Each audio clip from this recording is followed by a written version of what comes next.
The first week of December was always Margaret's favorite time of the year. She lived in a quiet neighborhood in Ohio, where winters were cold but full of charm. Snow rested gently on the rooftops, and the smell of pine trees lingered in the air. Sitting at her small kitchen table, Margaret carefully folded a card with golden edges. Her handwriting, though not as steady as it once was, carried warmth and care. Dear Daniel and Emily, I would love nothing more than to spend Christmas Eve together this year. I'll make your favorite dishes, and we'll sit around the table like old times. Please come. With love, Mom. She sealed the envelope with trembling fingers. For her, this dinner wasn't just a meal, it was her chance to feel close again to her only son. Since Daniel's marriage, visits had grown rare. Phone calls became short, polite, and sometimes rushed. Margaret often wondered if Emily didn't like her, or if Daniel was simply too busy. But Christmas was supposed to heal distances. She placed the invitation in the mailbox, whispering a quiet prayer. Once she received their short message, "We'll try to make it, Mom." Margaret's heart leaped with hope. Those few words were enough to set her entire December in motion. She went shopping for days. In the crowded grocery store, she picked the biggest turkey she could find, even though it seemed far too large for 3 people. She chose fresh cranberries, cinnamon, and the finest bottle of wine. At the bakery, she bought a loaf of sourdough, just like Daniel used to love as a child. At home, she unpacked everything with care. Her house was small, but each room carried the weight of memories. She decorated the Christmas tree with ornaments that dated back to her marriage, a little glass angel from their first Christmas, a red wooden reindeer Daniel had painted in 2nd grade, and a golden star her late husband had placed on top every year. Margaret polished the old silverware and ironed the embroidered tablecloth she had saved for special occasions. She rehearsed in her mind the conversations they might have, imagining laughter filling her dining room. For days, she lived with a sense of joy she hadn't felt in years. Christmas Eve arrived cold and silent. Snowflakes fell lazily, covering the sidewalks with a white blanket. Inside, Margaret's home glowed warmly with twinkling lights. The dining table was set for 3, candles flickered, the turkey roasted in the oven, and soft Christmas music played in the background. She looked at the clock. 6 o'clock. Daniel and Emily had promised to arrive by 7. She smoothed her dress, a deep green velvet one she hadn't worn in years, and sat in her favorite chair, nervously tapping her fingers against the armrest. Every sound outside made her heart jump. A car slowing down, footsteps on the sidewalk, the crunch of snow, but none stopped at her door. At 7:15, she checked her phone. No messages. At 7:30, she reheated the gravy to keep it warm. At 8 o'clock, she sat at the window, watching the streetlights reflect off the snow, whispering, "Maybe they're just running late." But the silence grew heavier with every passing minute. By 9 p.m., Margaret knew. They weren't coming. The turkey sat untouched, its smell now bittersweet. The wine bottle remained unopened, the glasses empty. She stared at the 2 empty chairs across from her, one for her son, one for the daughter-in-law she barely knew. Her chest ached.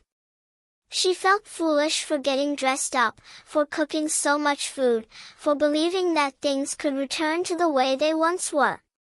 Margaret sat at the table alone.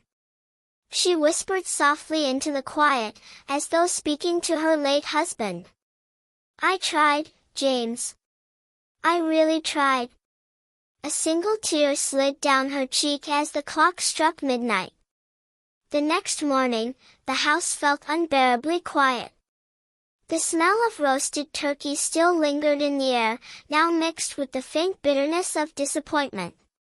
Margaret opened the fridge, where neatly packed containers of untouched food reminded her of the evening before. She tried to distract herself by cleaning. She carefully placed the silverware back in its drawer and folded the embroidered tablecloth, pressing it against her chest before storing it away. When she reached the dining room again, the two empty chairs seemed to stare back at her like ghosts. Her phone buzzed on the counter. For a moment, her heart leapt. Maybe Daniel had finally remembered to call. But it was only a promotional message from the phone company. She sighed, sat down at the kitchen table, and warmed a small plate of leftovers just for herself. As she ate in silence, she realized that food cooked with love tastes different when there's no one to share it with. 2 days later, Daniel finally called. His voice was casual, almost distracted. "Hey, Mom. Sorry about Christmas. Things got busy." Margaret tried to keep her tone steady. "Busy, Daniel? I cooked, I waited, I thought something happened to you." Emily's voice echoed faintly in the background, saying something Margaret couldn't hear. Daniel quickly added, "We'll come by sometime in January, okay? Just don't make it a big deal." A silence stretched between them.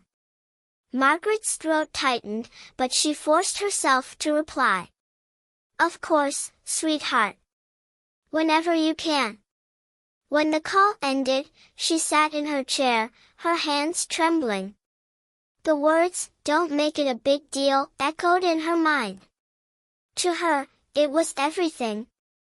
To him, it was nothing.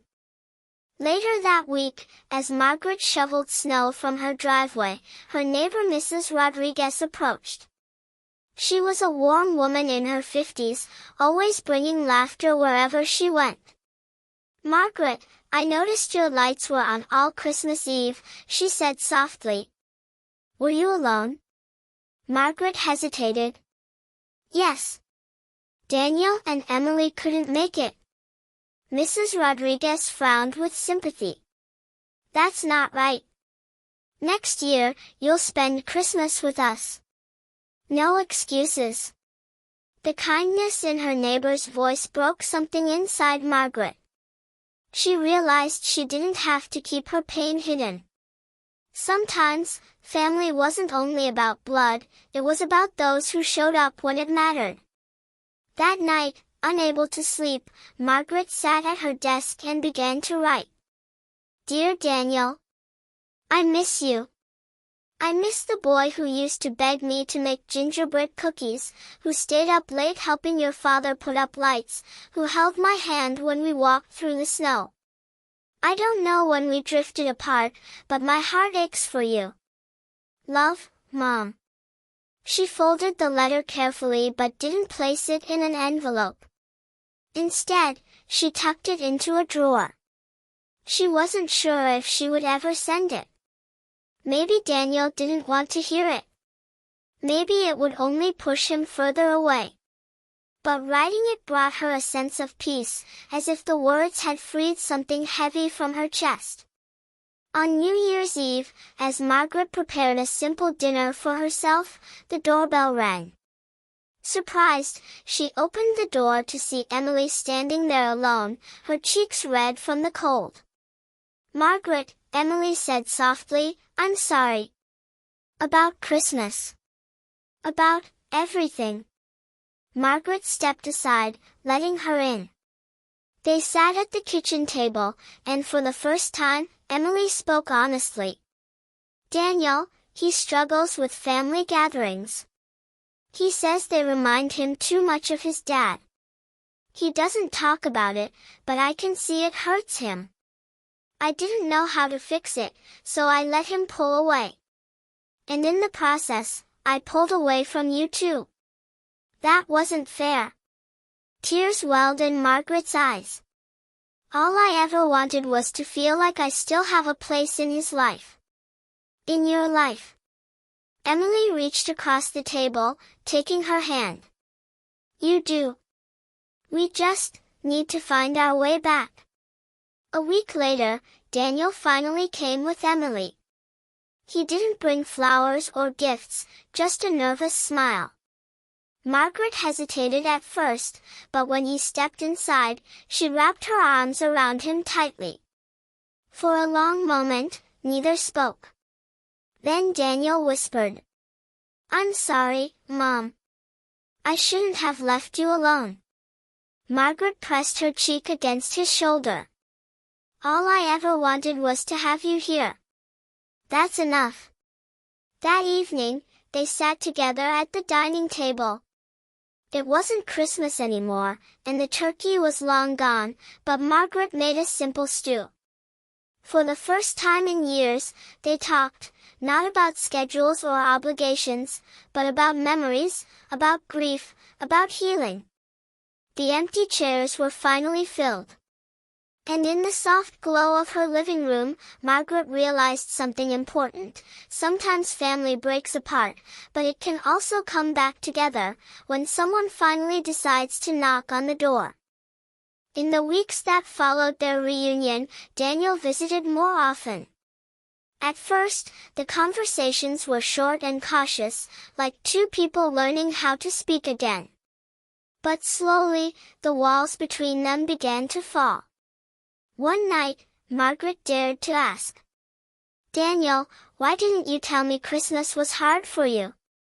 He avoided her eyes. "Because I didn't want you to see me as weak. I felt like, if I couldn't be strong, I was letting Dad down." Margaret reached for his hand. "Grief isn't weakness, son. It's love that hasn't found where to go." Daniel's eyes watered, but for the first time, he didn't hide it. During one of their visits, Emily lingered in the kitchen with Margaret. After a long silence, she whispered, "Margaret, there's something you should know. I'm pregnant." Margaret froze, her heart leaping. "Pregnant? Emily, that's wonderful." But Emily's smile faltered. "We haven't told Daniel's side of the family yet. He's nervous about it. Afraid of the responsibility." Margaret's eyes softened. "He'll be a good father. I know it." That night, Margaret lay awake in bed, her heart full of both hope and worry. A grandchild could be the bridge that brought them all closer, or the weight that pushed them further apart. One Sunday, Daniel discovered Margaret had learned about the pregnancy. His voice trembled with anger. "You had no right to know before me." Margaret, hurt, tried to explain. "Emily only wanted support. I would never take your place." Daniel stormed out, slamming the door. The old silence returned, heavier than before. Margaret sat in her empty living room, realizing that love, no matter how deep, couldn't erase old wounds overnight. Weeks later, Margaret received a call in the middle of the night. Emily had been rushed to the hospital with complications. Without hesitation, she drove through the snow, her hands gripping the wheel tightly. When she arrived, Daniel was pacing the hallway, pale and shaken. For the first time in years, he collapsed into his mother's arms. "I'm so scared, Mom. I don't know what to do." Margaret held him firmly. "You don't have to know. You just have to be here." The hours dragged on until finally, a doctor came out with news: Emily and the baby were safe. Relief washed over them like a miracle. The day Margaret held her granddaughter for the first time, her heart swelled with joy. The tiny bundle in her arms, wrapped in a soft pink blanket, felt like a second chance at life. Daniel watched quietly. For the first time in years, he saw his mother not just as a mom, but as a woman who carried love, sacrifice, and strength in every breath. "Her name is Grace," Emily whispered. Margaret kissed the baby's forehead. Grace, the perfect name. The following Christmas was different. Margaret's house glowed with warmth again. The table was full, not just with food, but with laughter, conversation, and the soft cries of baby Grace. When Margaret placed the golden star on top of the tree, she felt her husband's presence, as though he were smiling from somewhere unseen. This time, there were no empty chairs. But life was not a fairy tale. By spring, tensions resurfaced. Daniel, exhausted from work and sleepless nights with the baby, snapped at Margaret when she offered advice. "Stop telling me how to raise my daughter. Times are different now." Margaret's face fell. "I only wanted to help." Emily stepped in, calming them both. But the argument left scars, reminding Margaret that even love could be fragile when pride got in the way. Margaret decided it was time to send the letter she had written months ago, the one she kept hidden in the drawer. She mailed it to Daniel without warning. A week later, Daniel showed up at her door with tears in his eyes. "Mom, I read your letter. I didn't realize how much I've hurt you." Margaret hugged him tightly. "We can't change the past, Daniel. But we can choose what we do now." It was the beginning of real forgiveness. One summer afternoon, Margaret watched Grace take her first steps in the living room. The little girl wobbled between her father and grandmother, laughter filling the air. In that simple moment, all the years of loneliness seemed to melt away. Margaret realized she was not just a mother anymore, she was a grandmother, a role that brought new meaning to her life. 2 years later, Margaret hosted Christmas again. The house was brighter than ever, filled with neighbors, family, and the sound of children playing. At the table, Daniel raised his glass. "To Mom. For never giving up on us." Margaret's eyes filled with tears as she looked around her. The journey had been long, painful, and full of doubts, but love had found its way back home. The empty chairs were no longer a memory. They were gone, replaced by family, laughter, and a promise that Christmas would never again be spent in silence.